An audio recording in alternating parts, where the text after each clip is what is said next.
What's up, little boo-boos? How are you?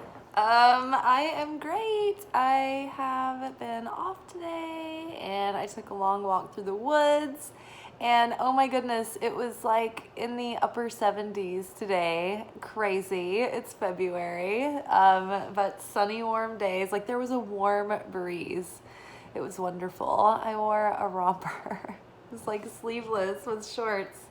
It's so wonderful. I needed some like vitamin D. I was beginning to wilt. Oh, so we're here for our midweek reading, and it's right on par and it's right on time, I think. So I'll just show you the cards and we'll get right into it. But I have to tell you that I do have a ribeye marinating in teriyaki, soy, honey, and a little Tony's and salt and pepper. So I'm pretty excited about that. I'm gonna do some stir fry, and my mushroom log bloomed again, which reminds me I should probably soak it tonight so it'll continue to bloom this week while it's warm. But so I've been eating shiitakes that I've grown in my backyard. So that is very exciting to me and I can't wait. And then Lent starts today. Oh my goodness, you guys, you know how I love a feast or a fast. So I'm not Catholic, but I always wished I was. In my heart of hearts, I'm like a Jewish, Catholic, Christian, mystic, Kabbalist witch. So I love joining into festivities like that. So I will be participating in Lent. And you guys know that I have a sweet tooth, like a serious one. And I love my sweets and I love my treats. And so I'm giving up sugary, like desserts and sweets. I'm not giving up like honey in my coffee kind of level, or like if I want to eat like an ashwagandha gummy or something like that, like I can have that, but no candy, no desserts, which is hard because at work we put out like bags of chewy candies, like those like Swedish Fish and like Sour Patch Kids and stuff, because we're like nervous wrecks. We're at work and everybody's like, well, since we can't do cocaine, we'll just eat candy by the handfuls. And so I will not be able to participate in candy binging at work. So wish me luck. But all right, so let us get started. I don't know about you guys, but Pisces season has really turned up the volume on my nightly dreams. I don't always have super vivid dreams that I can remember crystal clear in the morning. Sometimes I'll remember little bits and pieces, and that's good enough to get a good like chunk of meaning out of whatever you can remember. So if you can, like, write it down, whatever you can remember, color, things, places, animals, whatever impressions you're getting, write it down. And then my favorite dictionary to go into, or my favorite website for like dream interpretation, is dreammoods.com. The website is always like weird and under construction, so just use their dream dictionary. It's like A through Z, and look up the symbols. But like the other night, my dream, like I had some random animals, and then one of them turned into another animal, and then I was afraid it was gonna like shit in the house, and like I threw the goose outside. It was weird. And so when I went and looked it up, it like pinpointed like this represents a certain person, this defecation on the floor. Like if you have an animal that you're afraid is gonna shit on the floor, it like meant something specific. And it had to do with like this situation that actually played out the next day. It was like a warning dream. It was trying to prepare me. So pay attention to your dreams. No matter how weird or random or mundane they might be, just look them up and see. Just take a look and see if they tell you anything important. So we got dreams, we got compassion, and we got freedom. And so before we get into the tarot cards, I just want to point out that like when I pulled these cards this morning, it was like the message came through really clearly with these three before I even pulled the tarot cards. And it was, there is a situation, much like the example I just gave, where there is a situation or a person is being highlighted in your dreams, because maybe there's a rift or a hurt or a wound or some hard feelings between you and that party or around that situation or institution or belief system or whatever, that these hard feelings are causing a block for you in your life. And so the assignment this week has been presented. It's like, okay, here was the inciting incident. Now here are the instructions in your dreams. This is the person, this is the situation, this is the thing that you're addressing. And the secret sauce to unblock your life, to unblock your heart, because hard feelings close your heart off. And your joy and passion and love and openness are magnetic. And so in order to free yourself, you have to exercise your free will to choose to cultivate compassion towards the situation.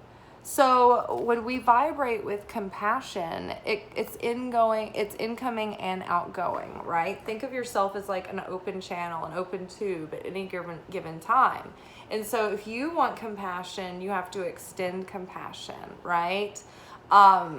It's in and outgoing. You either vibrate with compassion or you don't. So if you aren't compassionate towards someone else, then you're not in resonance with compassion, and compassion may not be shown to you either, because you're not in vibration with it. So your heart will benefit by you choosing compassion in the situation. Choose it both for yourself and for the other person, the individual, the party, or the belief system, or whatever, what have you. What's happening is we are beginning. Let me get the tarot cards going. So underneath we got Chariot, the Hermit, and the Three of Cups. And also the Magician and the Queen of Pentacles.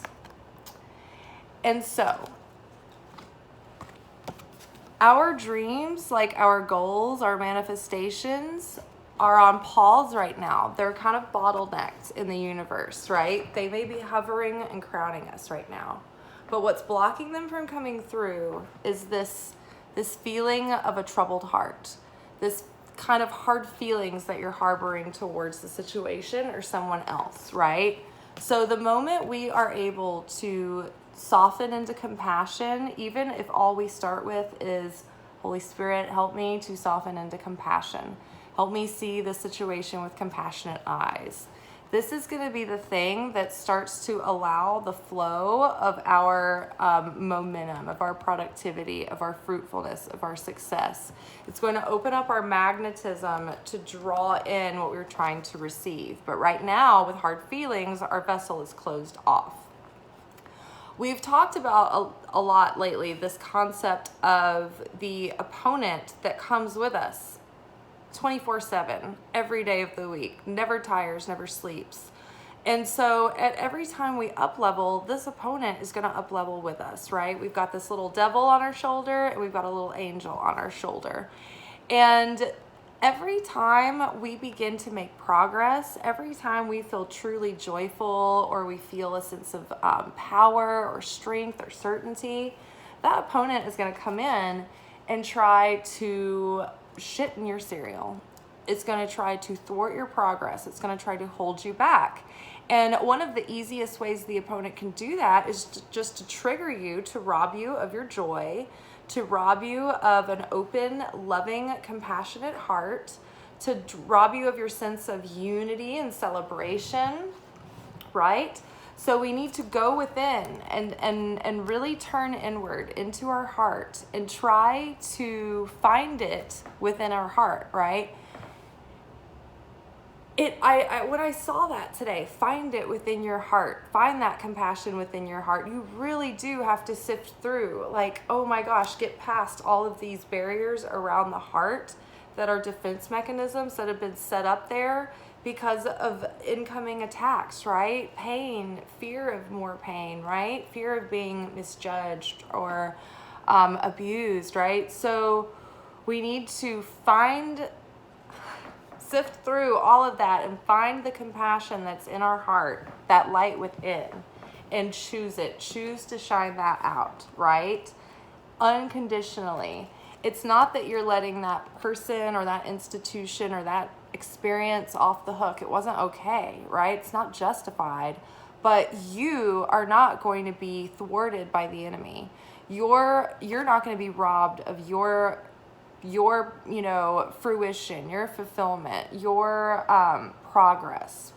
So hold tight, right? Because what we're doing is we're training ourselves to be eternal, consistent, unwavering, just like the light, right? Like God. And so that is going to be tested and challenged by the opponent, right? Throw us off our game, make us weak, right? When we're consistent, when we're strong and unchanging, that's where the power is. That's where the real sauce is. It's our ability to set our freaking radio station and stay there. Set that thermostat, that vibrational thermostat for what you want to, that temperature you want to be at, and keep it there, right? That's what we're trying to do. So of course, whenever we up level and we're like super strong and we're feeling good and we're feeling clarity, the opponent's going to come in and try to tear it up with disruption, with chaos, with unrest, right? With disputes and disagreements and discomfort. And so what we need to do is find it within our hearts to find this compassion, right? So that we can return to a state of joy and thanksgiving and receiving and unity and togetherness and oneness. Because what adds to that power of consistency is unity, is when people are not in separation, they're not divided, they're not in conflict, but even though there can be disagreements, at the end of the day, it's like you choose togetherness, you choose love, you choose compassion, you choose moving forward. But sometimes, you just have to set up boundaries and create safety standards for you. I mean, sometimes this is showing yourself compassion by communicating this boundary to someone and then letting yourself walk away if they are toxic, right? This might be leaving the job if you need to, right? But you're not holding a grudge about it. You're just letting it be what it is. You're practicing radical acceptance. You're not forcing people to be closer than they're not if they're not. You're just allowing them to be what they are. And you're not having hard feelings about it, right? And you're just trying to find that strength within yourself to not let them trigger you, to not let them affect you, to certainly not let them affect your perception of yourself. Because I'm so glad I remembered this. There are two aspects of the opponent, right? In Kabbalah, we are talking about the Satan, right? This is Satan, the devil. The Satan has two aspects, the male Satan and the female Satan.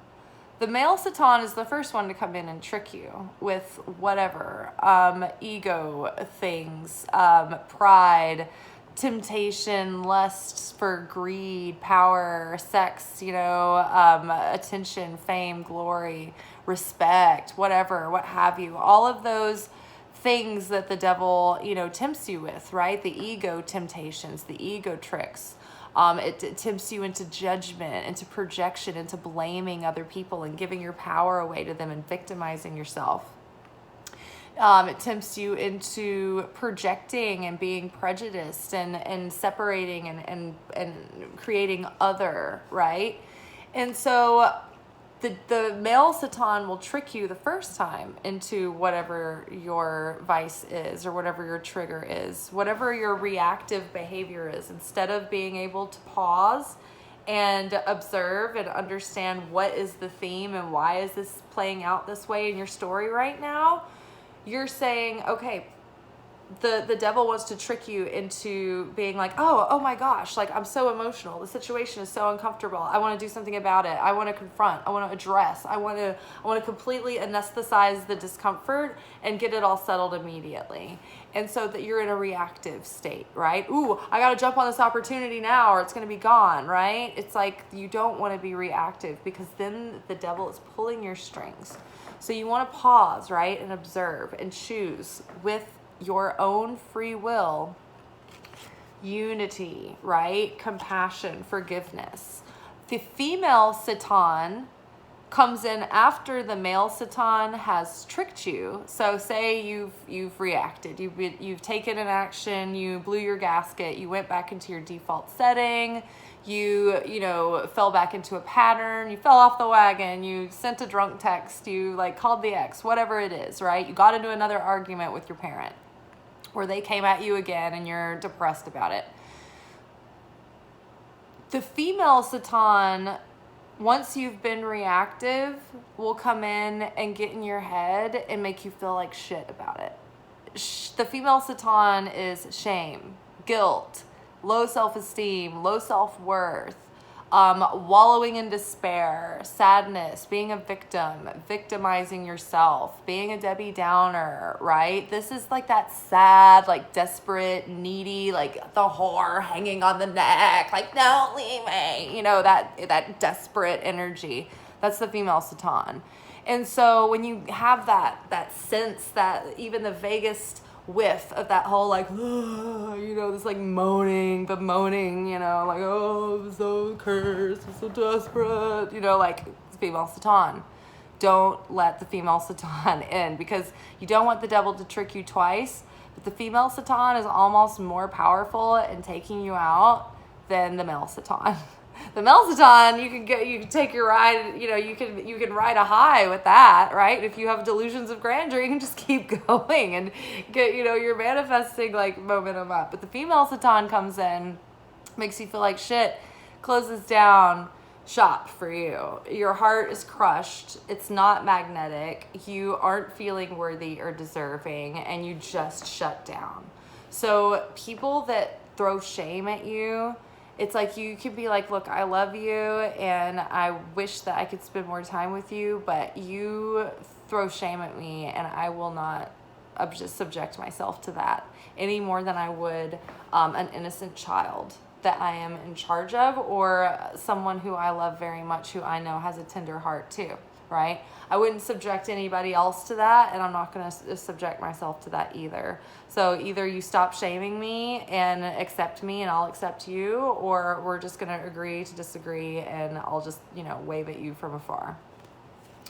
But yes, that's where you practice compassion, authenticity. You are standing up for yourself. You're being more than fair, but you're not putting yourself in the line of fire over and over and over again, just destroying yourself over and over and over again, right? So that's like a codependent enmeshment issue at that point, where you feel like you're responsible for like holding up someone else's ego. Because what's so weird, so ironic, it's like when someone else has hurt us, even if it's over and over and over again, it's like we don't want to bring it up because we don't want to upset them. Because when people have been super shitty to us and you tell them that they've hurt you, they get really like offended about it. It's like, what? But yeah, so that's why we avoid these things. And I know the feeling. I don't you just never know how it's going to play out. So, there are steps to proactive confrontation in Kabbalah. And it suggests first that before you speak about it to anyone, you get with the Creator and you take responsibility for your half, but you pray out loud to the Creator. And I think it's been suggested for at least 30 minutes to an hour. Go off and really just pray, offload everything in your heart to the Creator out loud. Talk to yourself under your breath. Go for a walk or something, go for a drive. But really say it out loud and completely unburden your heart. Talk about everything about the problem and ask for guidance and certainty and clear communication. Ask that your own agenda and ego are out of the way, and that you're a vessel for the light, and that you have affinity with the light in this situation. Then from there, let that sit for a while in peaceful silence, and then see if anything comes, and if it doesn't, that's fine. Just let it go. But your guidance will be on the way. It's just you need to go through a demonstration of the act of receiving, or showing that you're open and willing to receive by sitting there in that silence. And then while you're sitting there, maybe it's in another, once you've sort of moved beyond that, like, okay, letting it sit, letting yourself calm down and neutralize. Then you go in within a meditation and you approach that person or situation on a soul level in your inner vision. And you talk to them heart to heart there before you do it in person. So you're preparing the way on a spiritual level and an energetic level before you ever face the person, right? And then you have to ask yourself, okay, now that I'm prepared and I'm neutral and I'm not coming from a reactive emotional state, and I have a healthy way that I can communicate this truth compassionately. Will the person have ears to hear me? Will they be a receptive vessel? Or will it just go right over their head? Is it going to be wasted words, empty vessels that are going to break into chaos? You know, because it is the timing right? Do I feel a peace from the Creator that it is okay for me to come to this person with this? Or am I coming at it from rather than a builder consciousness, a destroyer consciousness, right? Am I coming at this in any subconscious way with the desire to hurt or attack or retaliate?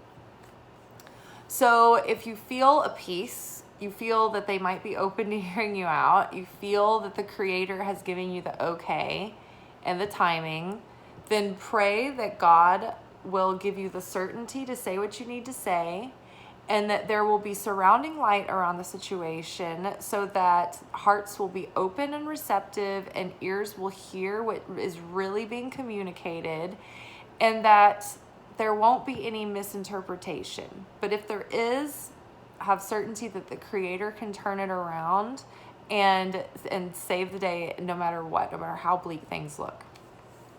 This person may or may not be receptive, but your job is just to take care of your side of the street and then let it go.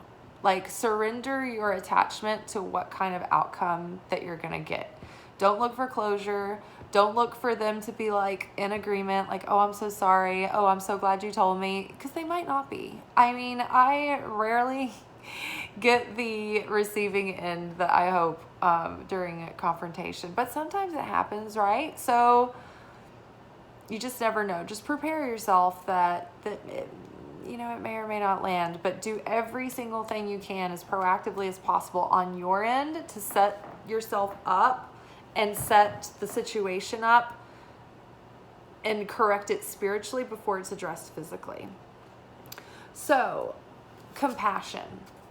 Forgiveness and compassion is going to unblock the flow in the situation. Unity is what we need to be aiming for and praying for and choosing. And when we do that, we've got the Magician card here and the Queen of Pentacles. We've got everything that we need to make our dreams a reality. We're good enough. We have enough resources. We have the time. We have like heaven on our side. All of the divine choirs and hosts and armies are up there ready to help us whenever we ask, right? And we are being guided towards our divine purpose. So of course they are supporting us. Of course everything is unfolding just the way it should be. Our steps are ordered. Our steps are laid out before us. Today, when I was out in the forest, it's been really wet, and soggy through the winter. And so there's a lot of muddy spots.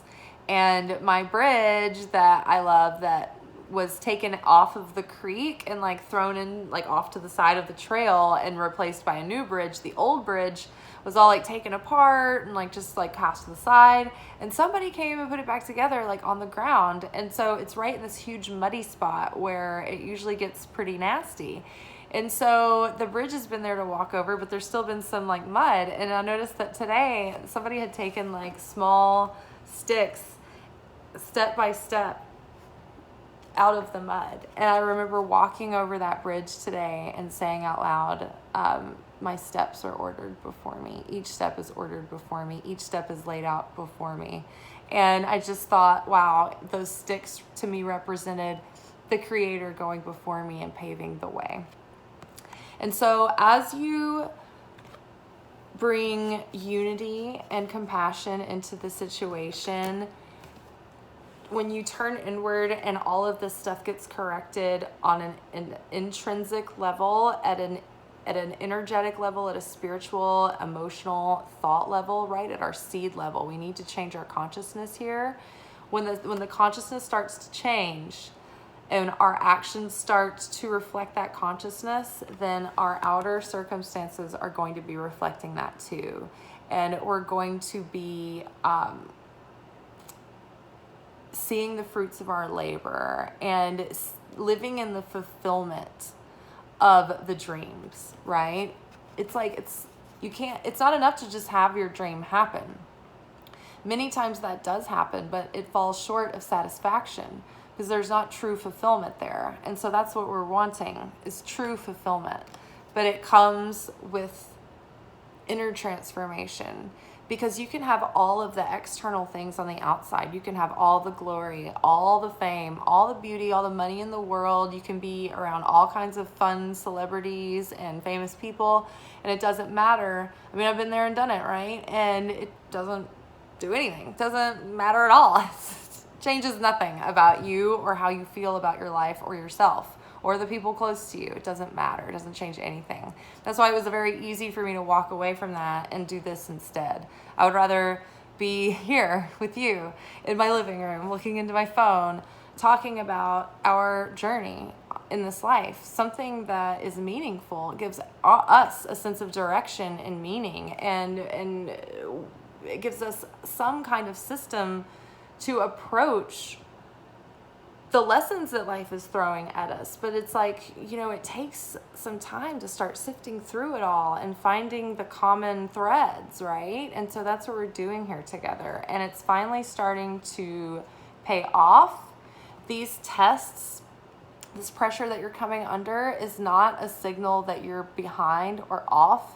It's actually a signal that you've been up-leveling. And so the challenges are just coming as these initiations are going to be happening all year. I think that we're in initiation year and we're sort of freshmen in our new up-leveled version of self. And so we are living within a new level of consciousness. And so we're trying to let that set. We're trying to let that mold harden, right? It's like, I keep thinking about casting those concrete statue molds for like the garden, like we need to let it all set, right? So we're strong in our frame, right? So that we're sturdy. All right, you guys, I am going to enjoy a steak and I will talk to y'all tomorrow for Thirsty Thursday. All right, ciao.